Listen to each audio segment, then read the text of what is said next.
Hi everyone, I'm Grace Vandenberg, scriptwriter and author. Today's date, just for the record, is the 12th of April 2024. Today is a video that is quite bizarre in my world, but one that is absolutely necessary nonetheless. The other day, as you will know if you're following me, you will know that I put up a statement regarding discrimination by Peter Grippinen, a Swedish executive producer. If you've known me and followed me for a very long time, then you will know that that would not have been a very easy thing to acknowledge or to address publicly or in any other arena. However, if you know me at all, you know that everything that I do and everything that I say and the way I treat people, whether it's professionally or personally or just in general, is always done through the lens of the highest respect. And that is what I've prided myself on for many, many, many years. And my reputation is flawless in that regard, and there's nobody that I've worked with that could say otherwise, honestly. However, I have to state for the record that for the past 14 months, I have been trying to get a feature movie produced in Sweden with popular interest. However, all of those experiences have been phenomenal and lovely and wonderful, and I've had no complaints whatsoever with anyone, not a single producer, agency, anyone. Sure, at times people are difficult to get in touch with, but they've always been respectful, and I've been often found being complimentary on how wonderful I found working with Swedish people and communicating with them and trying to build teams for this production. That all changed, however, on the 22nd of March 2024. That is indeed the story of my experience from Peter Grippinen during our call. I was put in touch with him 14 months ago by a mutual contact, one however who is friends with Peter.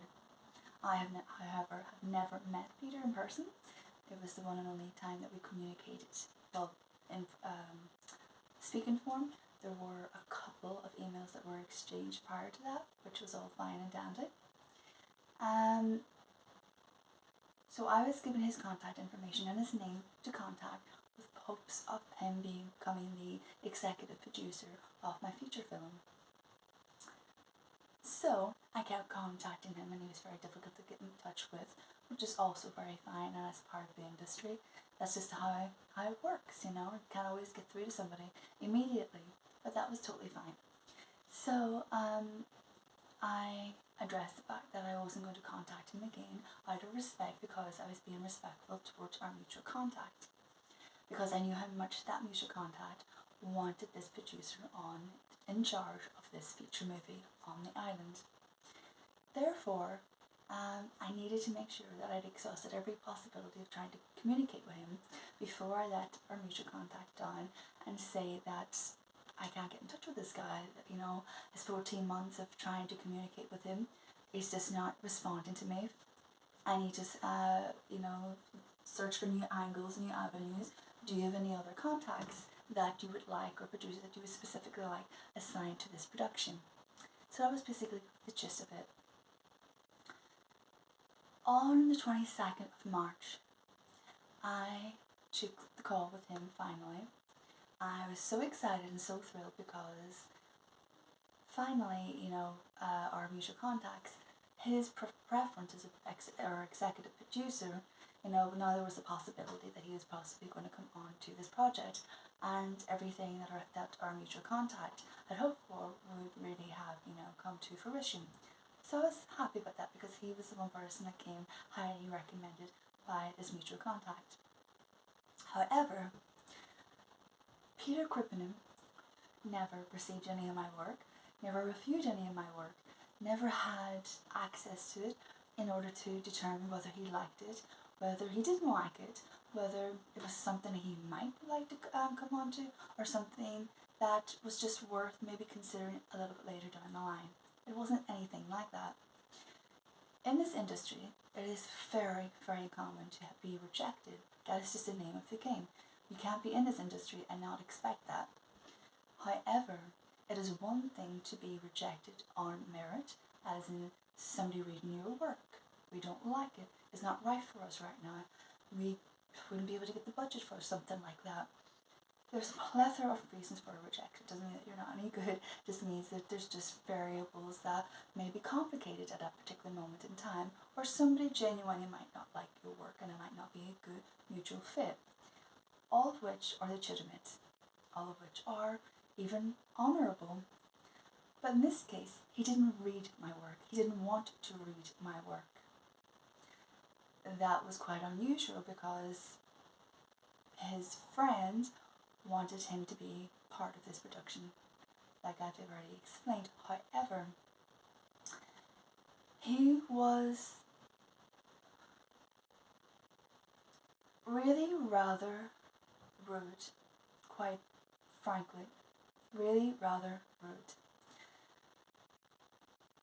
Very blunt, which is, you can respect some people who are blunt, in the industry. It's quite a good thing.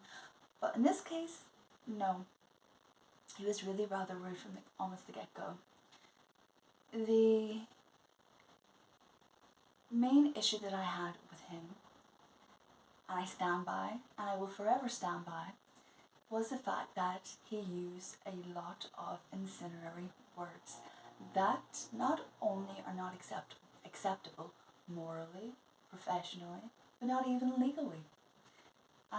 His only main issue was the fact that of my nationality, but he also kind of made a very unsavory comment and sigh the fact that my agent was French. My literary agent was French, but mainly the situation was the fact that he did not work with foreigners. He didn't specify exactly which foreigners he preferred to work with, which foreigners he wouldn't work with. He just reiterated that he didn't work with foreigners. And I have a list of some of the phrases and terms that he had used on that day. And I'm going to recite them off to you now, and I've written them down to make sure that they were worded accurately. So I'm about to tell you what I was subjected to on that day. So first of all, he started by saying, "I do not care how great your work is or how much money you can make for all of us." And in this conversation, he also added that he didn't care how highly recommended I came from our mutual contact.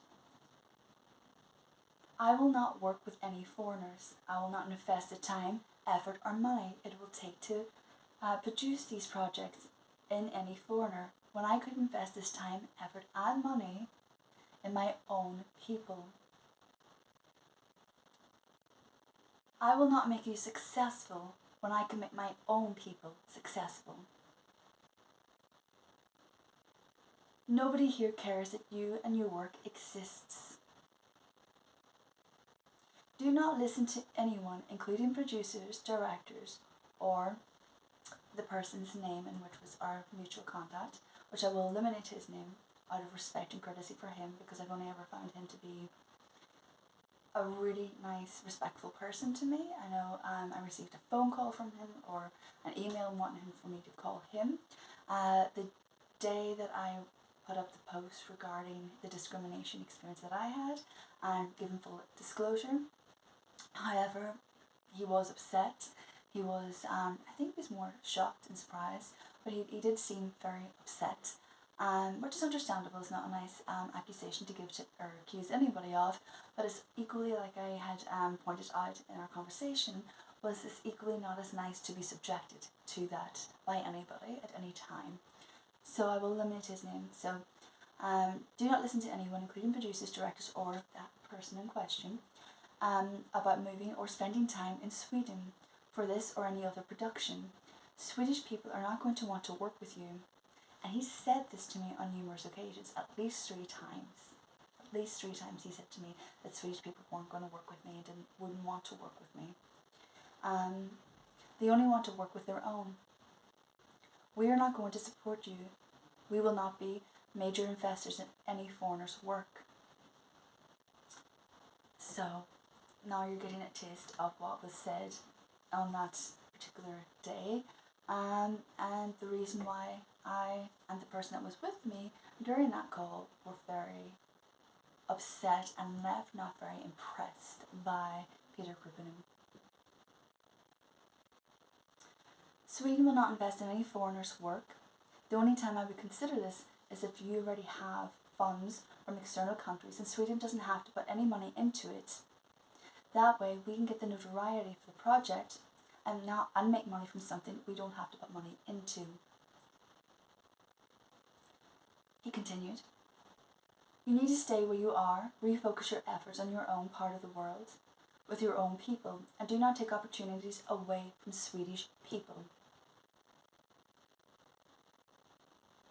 You need to stop all your work that has been designed specifically for Sweden, books, scripts, everything. Stop and take it elsewhere. There is no place for foreigners here. That is just a list, abbreviated from our conversation on the 22nd of March in 2024. Now, that is not only in my opinion, but also my advisor's opinion, that is very serious, that is very discriminatory, it's very biased and bigoted. Those are the certain words that I put in my statement, and I stand by them. I stand by them today, April 12th, 2024, and I will stand by them indefinitely. And the prompt for this video was today, a little while ago. I received an email from, well, actually might eliminate their name for right now, but I received an email from Peter Kuppinen's representative for defamation. I received a letter for defamation when I have been trying to build networks and teams to work in Sweden with Swedish people, and as it states on my statement that I released the other day on Instagram, that it was also designed, my work was designed, that the project would have a mass amount of Swedish people working, as in cast and crew, and so on and so forth. So I'm going to read to you the email that I received today. So basically it starts off with today's date, assigned to me, or addressed to me, should I say, and the topic of choice is defamation. So, I write on behalf of the company that Peter Kruppinen is part of, or partner of. I am reaching out to you by reason of a post on your Instagram account, naming my handle, copy and paste and attached, which it is actually copied and pasted and attached to this email, in which you point out that Mr. Peter Kruppinen as having committed acts of alleged unlawful discrimination. Yes, I did, because he did. And I have a witness, an independent witness, and I have correspondence back and forth from my agent to the independent mutual contact that put me in touch with him in the first place, signifying the issue that I have with discrimination. So yes, I did do that. Furthermore, you identify Mr. Kruppinen as being a racist and a bigot. In a separate Instagram post, you inform that allegations have been distributed further, and I quote, a press release statement sent to all major media outlets. That was not necessarily in a separate post, so that's not quite accurate. But I will explain this. I put out a statement on my Instagram where it was literally a picture that you could see the writing on it, and then on the part of that post, posting it live, I put up that it was being sent to major media outlets. So it's not technically right; it's the same post. So, but I understand. Let me be perfectly clear. To point out Mr. Peter Kruppinen in this manner is offensive, indefensible, and unfounded. Your actions, in our view, qualifies as defamation according to the Swedish Penal Code Chapter 5, Section 1. The damage that can be caused to Mr. Peter Gripenum and his partner company because of your actions is substantial, both personally and financially. Okay, so I'm going to dissect that one. Let me be perfectly clear to counter that. I was subjected to discrimination on March 22nd, 2024. And that is my experience that I can prove. So it is a founded allegation, a very founded allegation. So your unfounded counter to that is not accurate. I can prove that it's not accurate. So I'm very happy to do so.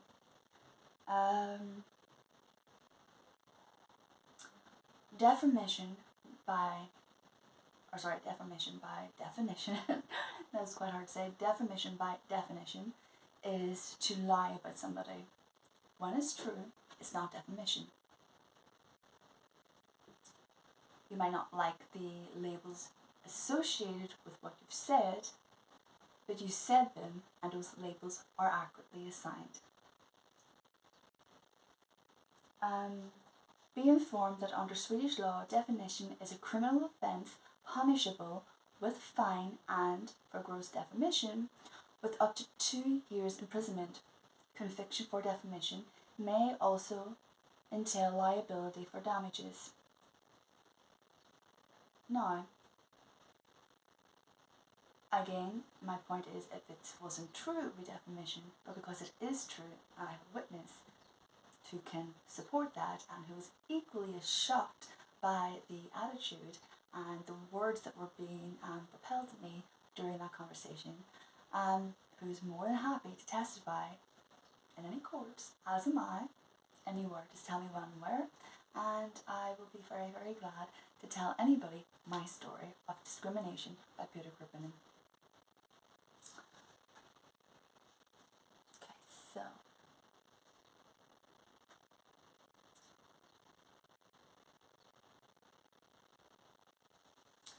so your Instagram posts and the press release is sent by you at the risk of being widely spread.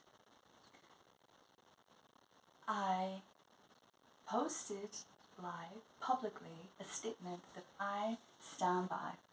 I stood by it when it was created. I stood by it when it was published. I stand by it today, and I will continue to stand by that indefinitely. As far as being widely spread, at risk of getting widely spread, I'm very happy for my experience to be very widely spread. Because firstly, I will not be intimidated into silence. Mr. Gripenum claims he has been in this industry and business for a very long time. I do not dispute or doubt that. I don't know, and it's none of my concern or business. However, he would be therefore long well prepared of certain things that you do not say. Tact, protocol, laws. There is no place in any society these days more than ever for hate speech. And that is what is constituted as by legal definition. So I am more than happy for this to be widely spread because it is something that needs to be told. Why does it need to be told? Because of how casually he did what he did, the tenor in which he used, and it's just overall projection of how he spoke to me. I truly, truly believe, and this is my personal opinion, based on that experience, based on hearing this come from him, he's done this before. He's been very casual about it. He said it's very entitled, with believed that he had the right to say these things, with the right to take an opportunity away from a person, a woman in this case, me, based on nationality and not merit, based on just not liking something, opposed to just being discriminatory and not equal or balanced in his decision. Just knowing that I'm not Swedish was all it took to write me off. There are laws for that, and I'm speaking literally the obvious that everybody knows these days within the workforce. So therefore, I am not going to be threatened by anybody, by a company, by a man, and told that I cannot tell my story because you don't like the labels that are associated with the words in which you used repetitively. It wasn't an awkward, clumsy comment once or even twice. It was the reiteration of drumming home that I was a foreigner. And that is not okay. And the laws state that that's not okay. I know my rights as a human being. I have as much human rights as anybody else. That is my God-given gift, to be born as a human being. And I will not, they matter as much as anybody else's. And I will not be threatened and intimidated into silence because you don't like, or he doesn't like, the fact that what he has done has not leaked out publicly. So please, by all means, widely spread it, because I have spoken the truth. I will repeat the truth wherever I need to repeat the truth, and I'm comfortable with repeating the truth. I will not be silenced, and I will not be scared to tell the truth. Not by anybody. Nobody should. I think that those days are long gone where either wealthy men, powerful companies have not as much power, that now women have found their voices and to speak about these situations, whether it's sexual, which this one isn't, but whether it's a sexual nature, or whether it's a discriminating nature for whatever reason, in this case nationality, we know that we can speak the truth and we can protect ourselves. We know that there are ways of doing that. We know that I think men know more than ever, companies know more than ever, that they can't just go around intimidating people and muzzling them because they feel that because they're more important, they have more money, they have more fame or whatever they have, that they have free rein to just abuse laws. We are all equal under the eyes of the law, well, hopefully, and we are all liable for our actions and our words. And no matter how important we are, or we see ourselves as, no matter how famous a person might be, no matter how big a person's bank balance is, nobody should be exempt from those laws. And I stand on the side of truth and right, and knowing that not everybody feels safe enough to speak their story. And I'm speaking mine because I have the right to do so. He did not have the right to do and subject me to what he subjected me to, and I have the right to speak the truth of what he did. If he didn't like it, then he shouldn't have done it. It's as simple as that. As for me, what have I done wrong? Exposing it? How is that any worse than the person who actually partook in such a awful scenario of discriminating against somebody for nationality? So I continue. Your posts and press releases may be at risk of getting widely spread. Therefore, it is our utmost importance that you immediately take the following actions. Take down the Instagram post and refrain from posting the message again. Issue an official disclamation on your Instagram in which you withdraw your statement about your unfounded allegations against Mr. Krippanen.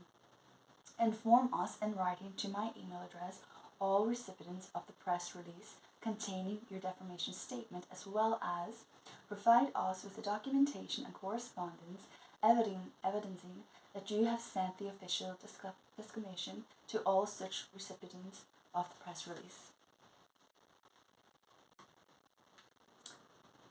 that I can confirm today I will not be doing.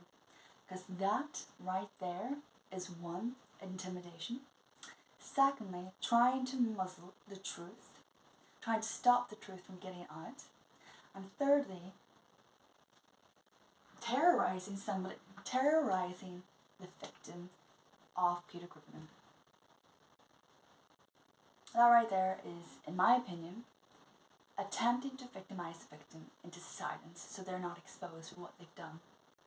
And I will not take accountability for anybody's actions. We are all equally responsible for our own words and our own actions. He is equally responsible for what he has said to me. I am equally responsible for ousting him for what he did to me. And I will not withdraw, and I will not, by me doing that, makes me take accountability for something I did not do.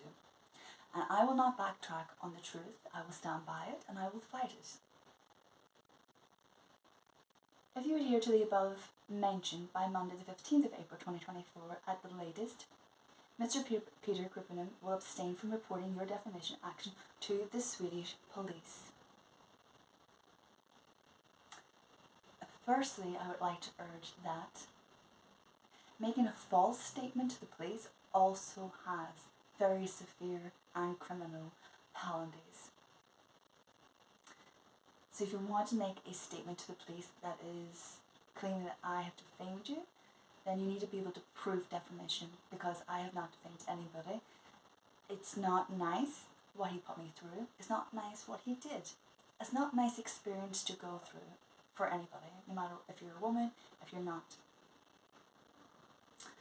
But this is what he's done, and if there is a false police statement against me or for something that he has done and I have ousted, therefore there will be penalties, and I will not rest until those penalties are enforced by independent law and judicial system. I represent the interests of Mr. Griffin and his partner company, not yours. I advise you to obtain your own legal counsel because of the above stated. And basically they sign off. So that, to me, is just intimidation tactic. So I'd also like to, for the benefit of this video, there are penalties for hate speech even in Sweden, and they range from fines to a maximum of 4 years. So for me telling the truth, telling my story, my first-hand experience, what I went through and what was subjected to by a man who really should have better, higher standards from the industry in which he comes from and how long he has potentially been in the industry, threatening me with 2 years of prison if I was found guilty of defamation, which I absolutely will not be. This right here, Swedish law, automatically suggests that 4 years in prison for hate speech, due to, in my case, ethnicity in race or language or ancestry, because I'm not Swedish born or Swedish DNA that I'm aware of, because I'm of different nationality from Peter Griffin and people who he seems to work with, which I find astounding, but either way, that is what happens. So by Swedish law, it is a more severe penalty in prison and a criminal record for discriminating against anybody. So the Swedish Discrimination Act 2008-567 aims to combat discrimination and promote equal rights and opportunities, of which it was that he had breached based on solely my nationality. Also, for the benefit of this video, I had this morning, before I received this correspondence and threat, I had actually contacted the Swedish Discrimination Ombudsman requesting an independent investigation into Peter Griffin and what he has effectively done. The reason I felt strongly to do this before I even received the correspondence from Peter Koopman's associate was because I truly feel he has done this before. And to sum this video up for today, I appeal to anyone out there who knows of this man, who knows of any of these companies, and has experienced anything discriminatory, unfair, unequal. You haven't been treated fair and equally in any capacity, whether it's nationality, sex, whatever. If it's under the law and the guise of the law, and you feel that you've been subjected to something that's similar or the exact same as me, please come forward. Please tell your story, and don't be silent, don't be terrorized, don't be intimidated, don't be feared into silence. Your human rights matter as much as his, as much as anybody else's. The culprits cannot always get away with what they have done and then silence their victims. It is a very serious allegation. I stand by that allegation that I have made willfully by myself because I know the implications of what those words indicate. And it's not okay, and it's not fair, and it's not lawful. For today, I'm going to sign off. I wanted to make sure that this was documented, time-stamped, and everything was updated to the 12th of April with regards to receiving this correspondence, that earlier today, before I received this correspondence, hours and hours earlier, that I had requested for an independent investigation into Peter Koopman, his discrimination, into me and potentially other victims. And I call for anybody who thinks or feels that they have been subjected to the same or similar, to come forward and speak up and tell people your story. You matter, your rights matter, and your voice matters. And please, humbly, do not be terrified or terrorized into silence to protect these people. Your rights matter.